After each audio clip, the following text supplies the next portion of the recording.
Bonsoir mesdames et messieurs, ravi de vous retrouver pour un nouveau numéro de votre émission Ma famille, ma vie.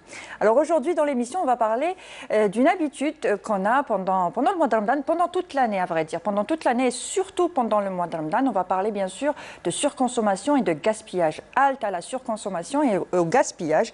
Et pour en parler aujourd'hui avec moi, madame Sophia Wischer, alors vous êtes cofondatrice de l'entreprise Permakids. Bonsoir et merci d'avoir accepté notre invitation. Bonsoir et merci pour l'invitation.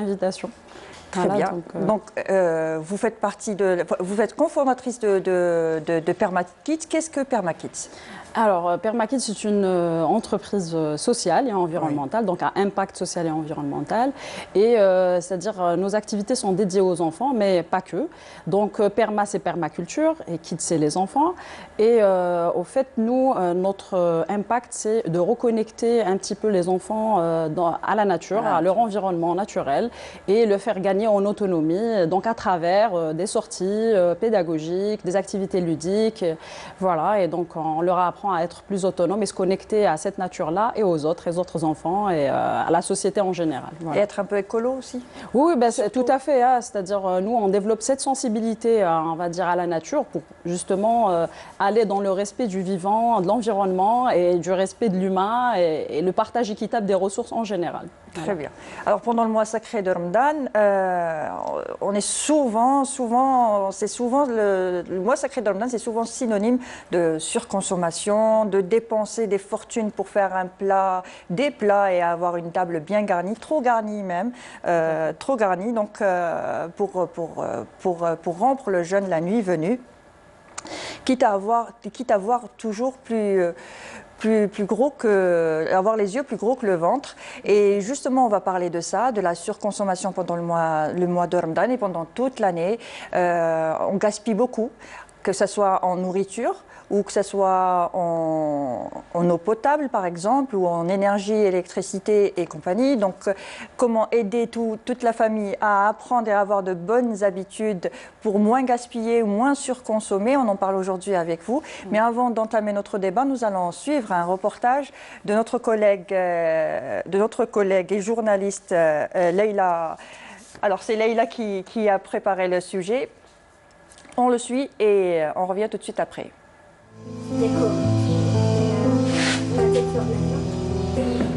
L'écologie n'est pas qu'une affaire de mode. Dès le plus jeune âge, il est possible d'initier les enfants au respect de l'environnement. Imen Fetouhi est une maman engagée dans l'écologie. Ce sont des réflexes au quotidien. C'est tout d'abord réutiliser, recycler aussi et réduire la consommation. Et voilà, quand je dis quotidien, dans réutiliser, ça peut être des habits du grand frère que porte le petit frère, ça peut être des livres d'école qu'on s'emprunte, ça peut être de la vaisselle qu'on achète, qu'on peut utiliser, de la vaisselle qu'on utilise dehors, hein, je veux dire, pas de jetable. Voilà. Et quand je dis recycler, c'est tout d'abord un geste qu'on fait au quotidien, c'est trier nos déchets. Donc j'ai déjà eu, et je continue à le faire, avec les enfants, du compostage. C'est-à-dire qu'en cuisine, on sépare ce qui est organique. Les bouteilles, quand il y en a en plastique, on les met de côté. On a réussi à trouver une start-up d'ailleurs qui fait du recyclage. Et les bouchons aussi, ils sont mis de côté pour une association.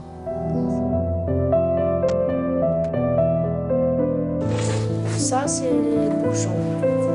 Tri des déchets, recyclage, économie d'énergie, Imen veille à inculquer ses valeurs à ses enfants. Et ça ? Très mauvais. De quoi découper. Tout d'abord, on fait du jardinage. Pendant longtemps, on allait dans des jardins partagés. Et c'est le plus grand plaisir de toucher à la terre. Donc, on sème nos graines, on plante en n'utilisant aucun intrant chimique, donc ni pesticides, ni engrais chimiques. Et le plaisir, c'est de voir pousser les choses, de venir les récolter. Et aussi, quand on sort en forêt, quand on va en montagne, quand on va à la plage aussi. aussi. D'abord, quand on arrive, si c'est sale, on nettoie, parce qu'on ne peut pas se mettre là où c'est sale, surtout à la plage. Et quand on repart toujours avec notre sachet de poubelle. Des premiers pas vers l'éveil à la préservation de la nature. Il s'agit de les initier simplement et intelligemment à travers le dialogue et des activités ludiques.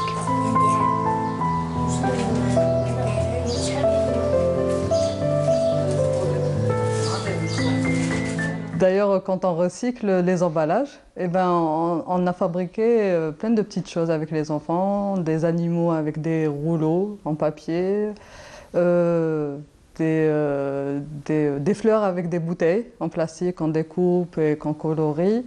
Et même pour ce qui concerne le semis de graines, ça veut dire si on veut semer des graines, on prend des récipients qui ont été déjà utilisés, ça veut dire ça peut être du Tetra Pak qu'on découpe, les plateaux d'œufs, voilà. Je m'appelle Selma, j'ai 9 ans.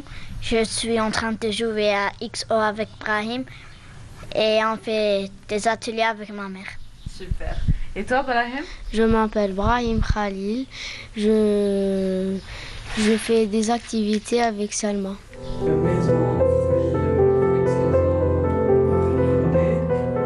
L'écologie est l'affaire de tous. Chaque jour, nos comportements, nos modes de consommation et notre mode de vie ont une influence sur ce que sera la terre de nos enfants. Alors, un sujet de Leila Djoubour qui a suivi votre associé dans l'entreprise, qui nous a montré un peu son quotidien avec comment elle fait avec ses enfants, comment elle leur apprend déjà à tout récupérer. C'est ce que vous faites aussi à la maison? Oui, oui, tout à fait. C'est un petit peu, on est deux clones, moi et Imen. Donc à peu près, c'est toutes les activités de recyclage, de réutilisation, etc. qu'on inculque un petit peu à nos enfants. Donc dans le quotidien, que ce soit sur le plan alimentaire, vestimentaire, sur tous les emballages en général. Si on achète, au fait, on réduit au maximum, c'est-à-dire les aliments emballés, mais quand on en a, c'est-à-dire on essaie quand même de les réintégrer, c'est-à-dire pour d'autres activités. Voilà, donc pour ne pas gaspiller, bah voilà, ça rentre dans le recyclage. Quelles sont les causes de la surconsommation, à votre avis? Alors, à mon avis et à mon sens, c'est-à-dire la surconsommation commence déjà, c'est-à-dire par la surproduction. Voilà, peut-être c'est un petit peu problématique par rapport, c'est-à-dire c'est le mode de vie actuel qu'on vit. Donc on est dans un modèle économique, on produit beaucoup plus que le nécessaire et automatiquement derrière il faut pousser pour la surconsommation et ça passe par le marketing, par des fois même de fausses informations sur ce qui est bon pour nous, pour notre santé et pour notre, on va dire, vie en général. Donc moi je crois à la racine, c'est plutôt peut-être la déconnexion de l'être humain aujourd'hui, de cette nature-là. Donc on n'a plus de respect par rapport on va dire, à comment produire par exemple la nourriture. Donc le cycle, on oublie tout le cycle que passe de la graine jusqu'aux fruits, aux légumes. Par exemple par rapport à l'élevage, on a perdu ce contact-là par rapport à l'animal, etc., etc. Donc c'est ça, c'est-à-dire on a perdu ce lien, ce pont avec la nature qui fait que peut-être on n'a plus, on va dire, de visibilité et de respect par rapport à ces matières-là, à ces ressources-là qui sont indispensables pour notre vie. C'est ça le paradoxe de la chose. Voilà. D'accord, très bien. Et les conséquences de tout ça, du coup? Ben justement, les conséquences de tout ça, c'est un petit peu, c'est comme si on est en train de scier la chaise sur quoi on est assis. Hein. Donc on est en train de surconsommer, de gaspiller des ressources qui sont nécessaires aux prochaines générations et même pour nous, pour la planète en général. Et donc, c'est-à-dire, il faut vraiment, là, moi je pousse une alerte. Voilà, c'est un message, il faut se réveiller, il faut se reconnecter à cette nature-là. Et au fait, c'est ça qu'on fait avec ce projet, c'est-à-dire PermaKids. C'est ce qui vous a poussé aussi? Voilà, c'est ça qui nous a poussé, c'est ça qui nous anime. C'est-à-dire, c'est un petit peu penser au devenir de cette planète et de nos enfants. C'est-à-dire, c'est un petit peu quelle planète on va laisser à nos enfants et quels enfants on va laisser pour cette planète. C'est un duo qui est totalement complémentaire et qu'on ne peut pas... c'est sur ça qu'on travaille. On travaille sur cette sensibilité, cette reconnexion et donner de l'autonomie, c'est-à-dire à nos générations et même les adultes. Hein, donc pour un petit peu renouer et arrêter de surconsommer, de gaspiller ces ressources-là. Voilà. Très bien. Et quelles sortes d'activités vous faites avec les enfants pour leur apprendre justement à faire attention à ce genre de choses? Au fait, les premières activités qu'on fait déjà, on va dire, de les mettre en contact déjà avec ce vivant-là pour aller vers, c'est-à-dire ce respect, l'émerveillement, c'est-à-dire de comprendre que, c'est-à-dire par exemple, le cycle de la production, par exemple, d'un légume ou d'un fruit est tellement, c'est-à-dire long et assez, on va dire, impressionnant, qu'au final, il apprend la patience. Déjà, il comprend que voilà, ça prend tout un cycle, donc peut-être 3 mois, 4 mois pour avoir un légume, un fruit. Donc déjà, ça lui apprend que c'est lent, ça demande de l'énergie et tout ça va lui donner un petit peu un sens de respect par rapport à ça. Et voilà, donc ça, c'est une des activités. On fait du jardinage, on fait des randonnées. C'est bien le jardinage parce qu'on apprend déjà, on apprend à reconnaître les fruits par rapport à leur saison. Et du coup, on ne mange plus les fruits qui sont en hors saison, ce qui est tout à fait logique, tout à fait normal. D'ailleurs, c'est une notion qu'on a perdue, hein, donc même pour les adultes, on ne sait plus, c'est-à-dire les légumes de saison. De saison et les fruits de saison, des fraises en décembre, c'est un peu bizarre, mais ça se trouve, et ce n'est pas forcément de bonnes fraises, un peu bourrées avec n'importe quoi, c'est de grosses fraises bien rouges, mais sans aucun goût. Très, très fade. Tout à fait, tout à fait. Donc voilà, donc c'est ça qu'on apprend un petit peu aux enfants, c'est même des visites, on va dire, sauvages, c'est-à-dire, au fait, il y a toute une flore sauvage qu'on doit aussi maintenir, parce que c'est ça qui fait que, c'est-à-dire, on a une biodiversité, une durabilité par rapport à nos écosystèmes. Il y a les insectes, l'abeille principalement.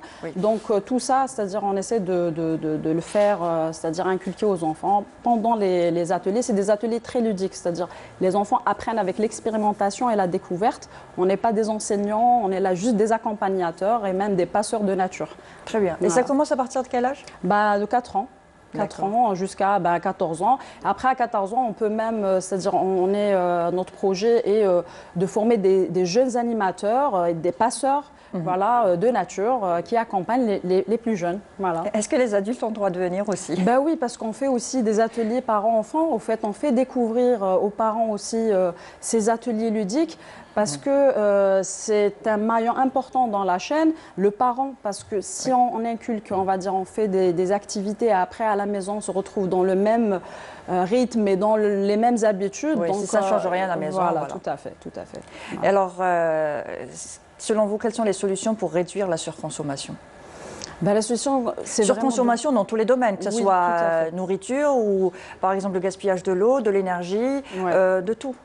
De tout, c'est ça, c'est-à-dire la solution, c'est vraiment de se reconnecter à cette nature-là, respecter, on va dire, toutes les ressources, comprendre que chaque consommation qu'on fait risque, c'est-à-dire de gaspiller des ressources naturelles qui sont vraiment importantes et nécessaires pour, on va dire, les générations futures. Donc c'est ça, il faut, c'est-à-dire c'est aussi donner le modèle. Les parents doivent donner le modèle, les bonnes habitudes. C'est-à-dire on ne peut pas dire à un enfant, voilà, ne gaspille pas, éteins la lumière quand tu sors ou bien ferme le robinet. C'est nous-mêmes, on ne le fait pas. Donc voilà, donc il faut aussi être un bon exemple pour les enfants pour inculquer tout ça. Voilà. Alors, quelles sont les bonnes habitudes? Par exemple, donnez-nous des exemples un peu plus concrets, par exemple à la maison, pour leur apprendre à devenir plus tard des adultes beaucoup plus responsables. Voilà. Par exemple, pour l'énergie, comme je viens de citer, pour l'eau et pour l'électricité. Donc l'électricité, il faut apprendre aux enfants dès jeune âge, tu n'utilises pas cette pièce, tu éteins la lampe, c'est-à-dire qu'il faut être derrière tout le temps. Voilà, donc aussi débrancher les prises, parce qu'il faut savoir aussi, voilà, quand on laisse une prise, même si l'appareil n'est pas allumé, donc que ce soit pour la santé par rapport aux ondes, que ce soit, on va dire... L'appareil reste en veille aussi. Oui, il reste en veille, donc il y a une consommation quand même. D'ailleurs, moi-même, j'ai fait l'expérience de voir la différence dans la facture. Donc vous avez éteint et débranché tout pendant une certaine période et vous avez fait la différence entre les deux. Et la différence était importante? Était considérable. C'est-à-dire, on va dire, pas énorme, mais considérable. Donc voilà, après, la goutte voilà, peut faire le fleuve. Donc c'est ça. Donc voilà, par exemple, pour l'eau aussi, il faut voilà, des petites habitudes de consommation. Par exemple, à la douche, il vaut mieux, moi, je préfère un receveur, par exemple, que la baignoire. Voilà, donc apprendre aussi l'eau de la cuisine à réutiliser.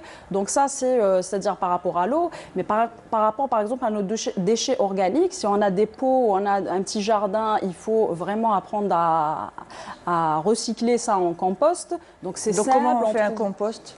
Un compost en général, c'est les déchets. On met des déchets frais avec, on va dire, de l'herbe sèche ou bien un petit peu de terre. On mélange et on laisse. On peut même utiliser on va dire des journaux. Il y a différents types de compost aussi. On peut le liquide, le thé, ce qu'on appelle le thé de compost, on peut recueillir. Donc dans une poubelle qui a on va dire deux contenants. Donc on peut cueillir ça et recueillir ça et arroser avec. Donc c'est un fertilisant pour les pots, voilà. Donc il y a plusieurs techniques et c'est accessible au fait maintenant sur Internet pour donc tous les déchets organiques, on va dire toutes les épluchures, les coquilles d'œufs, ce genre de choses, tout ça on peut le récupérer. On peut les récupérer. Il faut juste, moi j'ai un petit astuce parce qu'il faut éviter tout ce qui est viande et sauce de viande. Oui. Donc moi en général la viande je la cuis séparément. On va dire soit d'une sauce ou d'un ragoût. Voilà, donc le plat principal, je les sépare pour pouvoir justement même les restes, c'est-à-dire voilà, les récupérer et voilà. Donc aussi pour les gens qui ont des agriculteurs autour, c'est-à-dire quand ils sont dans le périurbain et tout, ben les restes ils peuvent les donner aussi à des fermiers qui ont des poules, qui ont des... Voilà, donc il faut juste s'y penser et mettre ça dans l'organisation. Il y a aussi maintenant aussi des pages sur Facebook où on peut récupérer pas mal de choses, où on donne des choses gratuitement. C'est par exemple la page Mud Battle, je ne sais pas si vous connaissez, là où on propose, on a des choses à la maison qu'on n'a pas forcément, qu'on n'utilise pas et qu'on ne peut pas non plus jeter. Donc on va les proposer et voir peut-être que d'autres personnes en auront besoin. Tout à fait. Et, favoriser tout ce qui est deuxième main. Et voilà, c'est-à-dire d'occasion, voilà. Même pour le vêtement, etc. On a cette habitude de faire le tri et donner aussi. Donc voilà, on peut même avec le tissu faire beaucoup de choses, c'est-à-dire des patchwork, c'est-à-dire au fait le seul obstacle, on va dire, voilà, qui pourrait nous bloquer, c'est l'imagination au fait. C'est-à-dire quand on est dans cette optique, bon peut-être le temps aussi, mais voilà, maintenant il y a des sociétés qui se lancent dans le recyclage, dans on va dire la réutilisation, etc. Donc il faut voilà, faire le pas et aller s'inscrire dans ce genre de démarche pour voilà, avoir une vie plus écolo, on va dire ça comme ça. Très bien. Et plus durable. Voilà. Alors d'autres astuces, d'autres conseils si vous... Voilà, donc moi par exemple pour l'emballage, par exemple, aussi quand j'en ai, ben voilà, en général ça part dans le jardinage. Hein, donc c'est des semis, c'est comme on a vu sur le reportage, que ce soit des plateaux d'œufs, que ce soit des tétrapacks, des bouteilles. Vous les utilisez comme pot, on va dire? Oui, comme pot, comme support de semis. Et voilà, donc après, ça peut aussi aller vers, on va dire, il y a des entreprises qui récupèrent le plastique, il y a des entreprises qui récupèrent le verre, différentes matières. Donc on peut aussi, c'est-à-dire s'inscrire et aller vers ce genre on va dire, de sites ou d'opérateurs qui sont dans le recyclage. Il faut juste avoir l'envie de le faire et puis le temps de le faire. Ça prend pas beaucoup de temps. Mais exactement. Mais moi, ce que je pourrais donner peut-être comme conseil, c'est à la base ne pas produire de déchets, Comment ne pas produire de déchets? C'est-à-dire c'est de réduire, parce que la première règle, on va dire, c'est réduire, on appelle ça les 3 R, donc réduire, réutiliser et recycler. Donc réduire, c'est vraiment réduire ses consommations, c'est-à-dire revenir vers vraiment l'essentiel et consommer, c'est-à-dire en général, surtout comme vous avez dit pour le mois de Ramadan, en général, on a des envies et on a assouvi ces envies-là. Voilà, donc il faut, c'est-à-dire faire un travail sur soi-même, se dire, voilà, qu'il faut, au contraire, ce mois de Ramadan, c'est une occasion de faire on va dire, une détox, une cure, voilà, pour notre corps, pour l'esprit. Donc, il faut aller vers l'optique, faire vraiment un effort par rapport à la réduction déjà, manger ce qui est nécessaire. Au fait, au final, ils peuvent se rendre compte que au moment du ftour, on ne consomme pas grand-chose. Voilà, donc autant, c'est-à-dire essayer de réduire se contrôler un peu pendant la journée quand on a ces envies-là, parce que tout à fait, des pulsions. On a déjà eu une émission avec une nutritionniste qui nous conseillait, qui nous disait, en général, je conseille à mes patients de ne pas faire les courses quand le ventre est vide et quand on a faim, parce que c'est là où on a pas mal d'envie. C'est vrai que c'est pas évident pendant le Ramadan, mais il faut un peu se ressaisir et un peu vraiment se demander de ce que l'on en a vraiment besoin, ce dont on a vraiment besoin et faire le tri de tout ça. Tout à fait, donc totalement, c'est-à-dire, c'est ça, c'est-à-dire il faut vraiment, c'est un travail sur soi. Au fait, on ne peut pas faire des changements d'habitude, etc., si on ne fait pas ce travail-là sur soi-même et voilà, être conscient, surtout comme je vous ai dit, à chaque fois on revient vers se connecter à cette nature-là, parce que c'est ça, ça commence par là. C'est quand on voit ça, on est émerveillé, on respecte le vivant, là on se dit, voilà, même pour la consommation, automatiquement on fait des changements. Voilà. Très bien, très bien. Donc, est-ce que vous avez une page Facebook ou comment on peut vous contacter? Oui, on a une page Facebook. Notre site il est en construction parce que c'est vraiment une société récente pour sa création. Donc, permakids.dz, voilà. Donc, sur Facebook, voilà, et sur Instagram aussi. Voilà. Très bien, très intéressant en tout cas. En tout cas, je souhaite une longue vie à cette entreprise. Et beaucoup d'enfants, j'espère, viendront apprendre et beaucoup de parents aussi viendront apprendre avec vous à être un peu plus écolo. Écolo, voilà, plus responsable. Voilà, voilà. Donc production et consommation responsable. Voilà. Très bien. Merci encore. Je rappelle, vous êtes Sophia Wischer, cofondatrice de PermaKids. Merci à vous. Merci. Et tout de suite, nous passons à la rubrique Conseils pratiques.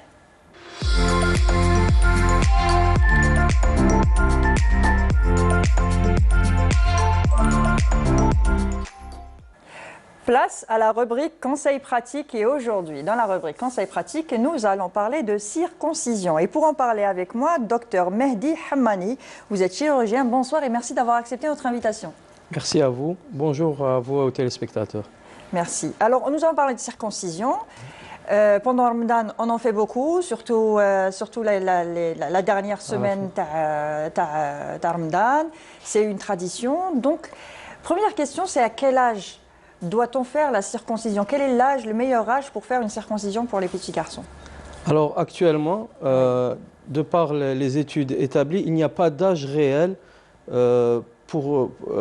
qui est défini, c'est-à-dire à 1 an, à 2 ans. En fait, on peut circoncire à tous les âges. Et même, il arrive que parfois on circoncie à l'âge adulte. Donc, il n'y a pas une recommandation particulière. Il y a cependant la recommandation religieuse qui dit qu'il faut circoncire, disons, durant le premier mois de naissance. Ce qui ne contre-indique pas du tout à la circoncision. Donc, on peut, dès la naissance du bébé, faire la circoncision? Absolument, ou bien une année après, ou bien... Idéalement, en fait, c'est avant l'âge de la marche. Parce qu'une fois circoncis, quand il marche, quand il joue, il peut se faire mal. Donc, idéalement, on recommande avant l'âge de la marche, tout simplement. Très bien, très bien. Alors, comment préparer un enfant? Comment le préparer, lui annoncer, lui dire que voilà, il va être circoncis? C'est vrai que c'est quand même, il faut en parler avec l'enfant, même qu'il soit bébé ou plus âgé, en âge de comprendre. Enfin, comprendre, à l'âge de 2-3 ans, je pense ils peuvent comprendre quand même un minimum. Donc comment lui annoncer, comment en parler sans justement les effrayer? Sans le traumatiser, absolument. Oui. Il y a toute une préparation psychologique qui est à faire pour amener l'enfant à se faire circoncis sans que cela ne reste un traumatisme par la suite. Donc, vers l'âge de 2 ans, l'enfant généralement, 2 ans et demi, 3 ans, il commence à comprendre. Très souvent, c'est dans son entourage, il y a ses petits cousins, ses frères plus âgés. Donc, qui sont déjà passés par là et qui un peu le raillent, rigolent de tout avec lui et tout ça. Et donc, c'est à ce moment-là qu'on lui dit « Ah tiens, on va te faire comme ton cousin » et tout ça. Et il voit que son cousin se porte très bien ou bien son grand frère et qu'il n'y a aucun problème. Et donc, il accepte ça assez facilement. Très bien. Alors, quel est le suivi ensuite après la circoncision? Quel est le suivi à avoir avec l'enfant? Alors, il n'y a pas de suivi particulier. Il y a juste les jours qui suivent la circoncision, qui sont en moyenne de 7 à 10 jours, où il y aura une surveillance particulière. On fera attention notamment au pansement le premier jour. On prodiguera des soins quotidiennement. J'attire l'attention sur le fait que si l'enfant n'est pas propre sur lui et qu'on met une couche, alors à ce moment-là, il faudra vérifier la couche plus fréquemment qu'habituellement. C'est-à-dire pour ne pas rater un saignement ou bien un début d'infection ou une complication comme ça. D'accord. Donc on risque d'avoir quand même une infection si on... En fait, il faut savoir que toute chirurgie, quelle qu'elle soit, ne serait-ce qu'enlever un petit grain de beauté, on peut être sujet à une infection. D'accord. Il n'y a pas de règle en la matière. C'est vrai qu'on prend nos précautions, tout est aseptisé au bloc opératoire, les instruments sont propres, mais parfois, juste lors du changement de pansement, on peut en fait nous-mêmes souiller la plaie. D'accord. Donc, il faut faire attention à l'évolution. Mais dans la grande majorité des cas, ça se passe très bien et puis il n'y a pas de problème. Eh ben, tant mieux. Est-ce que c'est un acte qui se fait sous anesthésie générale ou locale? Alors, bon, il y a une fausse idée qui est, enfin, actuellement, pour les petits-enfants, certains parents demandent de le faire à vif, de peur d'avoir des réactions compliquantes par rapport à l'anesthésie locale. Qui veut dire même pas d'anesthésie locale? Même pas d'anesthésie. Ça, on est absolument contre. Nous, on ne le pratique jamais en tant que praticien de santé. Donc, il y a toujours une anesthésie au minimum locale. Et puis, il peut y avoir l'anesthésie au masque. C'est juste un gaz anesthésiant que l'enfant respire et il est totalement détendu, ce qui nous permet aussi, nous, de parfaire notre circoncision et de travailler dans des conditions idéales. Parce que sous anesthésie locale, souvent l'enfant bouge, il veut se sauver, il a peur, l'atmosphère, ce n'est pas son ambiance habituelle. Donc voilà. C'est clair que dans un bloc opératoire, ce n'est pas évident non plus de calmer un petit enfant. Absolument, absolument. D'accord. Et d'autres conseils pour les parents qui nous regardent? Alors pour les conseils, c'est toujours faire une première consultation chez le médecin qui va circoncire l'enfant. Pourquoi? Parce qu'on peut avoir des pathologies associées. Quelles sont-elles? Par exemple, l'ectopie testiculaire, c'est-à-dire que les testicules ne sont pas en place et qui nécessitent une intervention chirurgicale. Alors plutôt que de le faire opérer 2 fois, et sa circoncision et son ectopie testiculaire, on préfère faire ça lors d'une seule intervention.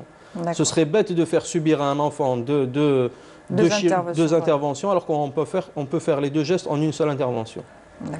Il y a aussi ce qu'on appelle l'hypospadias, qui est une malformation du méa urinaire, c'est-à-dire du trou par lequel l'enfant urine. Il peut être implanté plus bas sur la verge. Et là aussi, ça nécessite une intervention. Et cette intervention, généralement, il arrive parfois qu'on utilise un peu la peau du prépuce, c'est-à-dire ce qu'on a l'habitude d'enlever. Et donc, il faut absolument vérifier qu'il n'y a pas ça. Et ça permet aussi de faire aussi, et surtout, j'insiste sur ce point, le bilan biologique. Pourquoi? Parce qu'il est arrivé qu'on a fait des circoncisions à des enfants hémophiles, et donc c'est des enfants qui ne coagulent pas. Le sang ne coagule pas, et là c'est le drame. Et c'est pour ça, depuis 2005, chez nous en Algérie, il est stipulé qu'il est obligatoire de faire circoncire son enfant dans une enceinte hospitalière, que ce soit privée ou publique.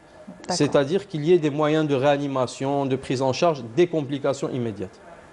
Parce qu'on peut avoir des complications. Absolument. Il y a le triste événement et célèbre de 2005 à Constantine, où il y a une série de circoncisions qui s'est soldée par la perte de l'organe totalement.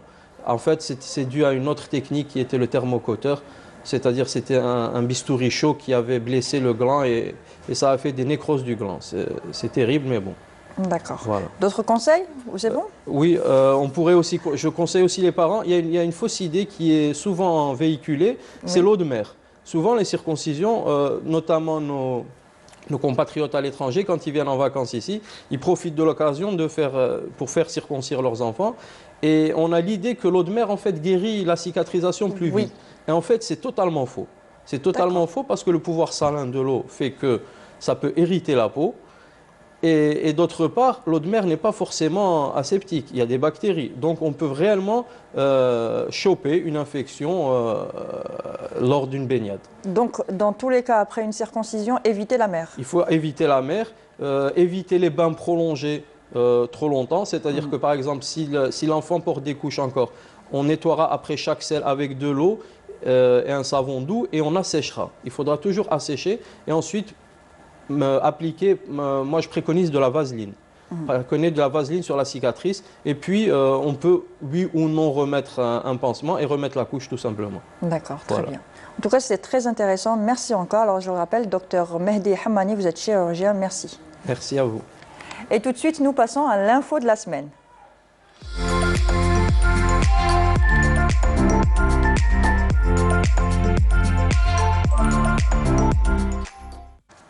Place à l'info de la semaine avec Leïla. Leïla, bonsoir. Bonsoir Mounia, bonsoir aux chers téléspectateurs. Ça va? Très bien, et vous? Très bien, merci. Même si on l'a dit la semaine dernière, mais on l'a dit la semaine d'avant aussi. Et la semaine d'avant, ça va, Mounia Ramadan? C'est pas trop... Ça va, c'est pas trop dur, mais ça va. C'est bientôt la fin, donc ça va. Dynamique et toujours dans la bonne humeur. Voilà. Alors, présentez-nous votre invité. Tout à fait. Alors, ce soir, nous allons parler donc d'une solution que va nous apporter We Care Lab. Alors, pour nous en parler, la cofondatrice est avec nous, Hela Belazoug. Bonsoir. Bonsoir. Vous êtes fondatrice donc de We Care Lab, une solution donc pour stériliser et désinfecter les masques. C'est ça. Voilà. Exactement. Donc, maintenant, je pense que tous les jours vous utilisez un masque peut-être en tissu ou même tous les masques qui existent. Et ben, il existe une solution. C'est la première en Afrique. Et Hela Belazoug va nous expliquer déjà qui vous êtes et comment vous avez décidé de vous lancer dans ce projet. Très bien. Alors bonsoir. Moi je suis la présidente de la société We Care Lab que j'ai créée avec mon frère qui est le fondateur. Et tout est parti de tous les problèmes qu'on rencontre aujourd'hui. Suite à la crise sanitaire, c'est vrai que ça a été un peu le coup de boost. Et nous, aujourd'hui, on est engagés et on se veut protecteur envers la population, le monde, l'écologie. En fait, c'est un projet qui a démarré l'année dernière avec la crise sanitaire. Avec la crise sanitaire, c'est vrai qu'il y a eu déjà un manque de masques. Ensuite, il y avait certains masques qui ne correspondaient pas. Donc voilà, là, c'est vraiment pour tout type de masque. Alors, est-ce que le problème est toujours là? C'est-à-dire, est-ce que vous pensez que cette solution va pouvoir apporter, va pouvoir aider en tout cas les utilisateurs? Ah oui, alors le problème est toujours là parce qu'il n'y a pas que ce qui vient de nous arriver avec l'année Covid. En fait, on a des virus, des bactéries auxquelles sont confrontés tous les jours le personnel médical, le personnel soignant, parce qu'on ne réalise peut-être pas, mais le problème est ancré.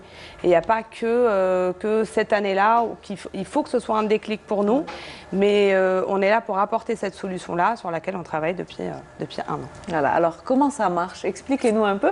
Déjà, parce que j'ai vu un peu le prototype. Alors le prototype, je vais vous le dire, il est esthétiquement très joli, il faut le dire. Donc si ça rentre dans vos sacs, mesdames, même si on ne peut pas le montrer tout de suite parce qu'il est en cours.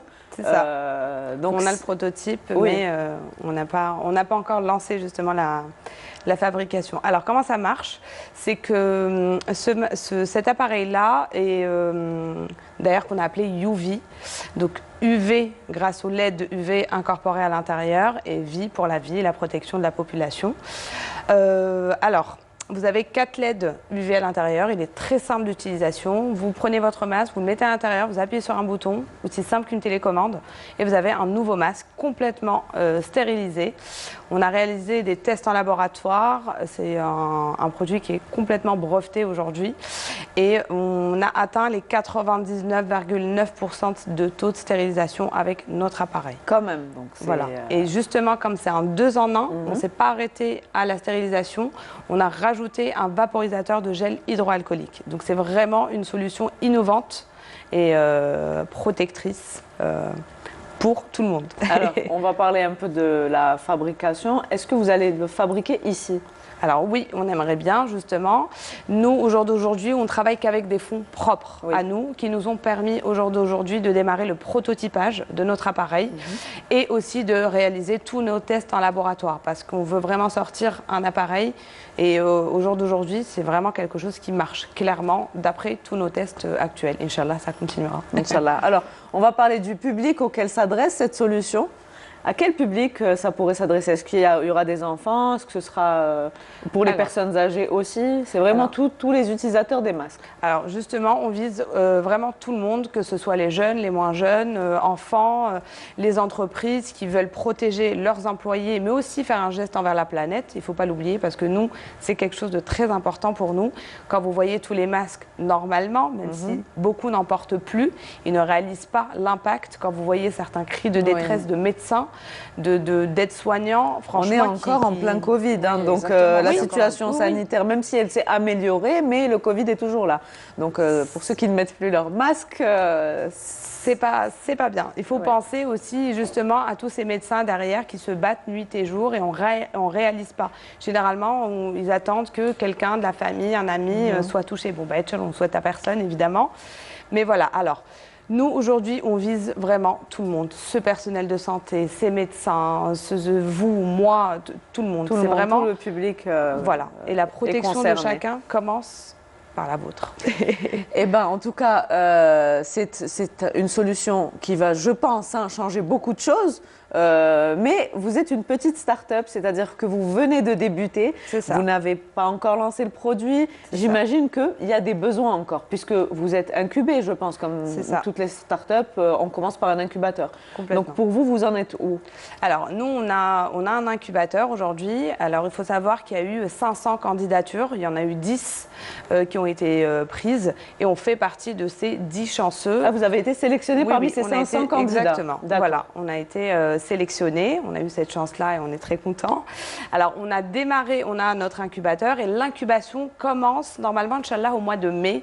On aura vraiment un prototype qui sera fini. Et c'est vrai que, comme je vous ai dit, malheureusement, là, nos fonds propres sont limités, nous ont permis déjà d'établir ces tests qui sont pour nous le plus urgent parce qu'on a envie d'une solution innovante, mais on veut la sécurité pour tout le monde. On n'est pas là pour faire pour... Est-ce que cette solution existe dans le monde? Est-ce que cet appareil existe? Alors, il existe, nous avons un concurrent, je ne dirai pas où, mais il est dans le monde, oui. Mais en Afrique, il n'y en a pas et en Algérie, on n'a pas. Ce serait quand même la première solution de stérilisation de masques algérienne, voilà, on l'espère. Qui vous réalisera des économies, une sécurité. Et surtout garante et protectrice de l'environnement, il faut le dire, vu que le sujet aujourd'hui, c'était comment ne pas gaspiller. Voilà, donc comment ne pas gaspiller vos masques. Si je peux me permettre, l'année 2020, on a enregistré 129 milliards de déchets en masques. Je ne sais pas si vous réalisez, c'est juste énorme. Ça représente 3 navires de croisière et on n'a pas pris les plus petits. Voilà. Donc, voilà. Si on peut sensibiliser. Elle a parlé de croisière, Mounia. Ah. Ce n'est qu'un souvenir. Voilà, c'était donc Hala Belazoug avec cette solution We Care Lab, premier stérilisateur de masques algérien, Inch'Allah, une start-up très prometteuse. Merci beaucoup d'avoir été avec nous. Je rappelle qu'on vous retrouve également sur les réseaux sociaux, We Care Lab, sur Facebook également et sur Instagram. Si je peux juste me permettre, aujourd'hui, on est à la recherche d'investisseurs, que ce soit dans le domaine de la santé, dans le médical ou juste des entreprises qui voudraient être partenaires avec nous pour justement nous soutenir à développer notre projet, Inch'Allah, qui sera révolutionnaire. Après, s'ils peuvent, il y en a qui veulent nous faire confiance, qui peuvent déjà précommander notre produit, nous, ça serait le rêve et ça serait magique. Sinon, Inch'Allah. Inch'Allah, on reste ouvert avec notre adresse mail, wecareuvi@gmail.com, donc WECAREUVIE@gmail.com ou comme l'a dit Leïla, sur tous les réseaux sociaux. Voilà, et on remercie bien surtout tous les partenaires qui sont avec vous, toute votre équipe qui nous regarde également. Merci beaucoup. Et vous, mesdames. C'est un plaisir de vous avoir avec nous aujourd'hui. C'était un plaisir, c'est très intéressant. Longue vie à Youvi. Merci beaucoup. Bravo, Mounia. Oui, ça fait des jeux de mots. Merci, Mounia. À la semaine prochaine. Inch'Allah. Et ben, prenez soin de vous, sahaf torkum, et à la semaine prochaine.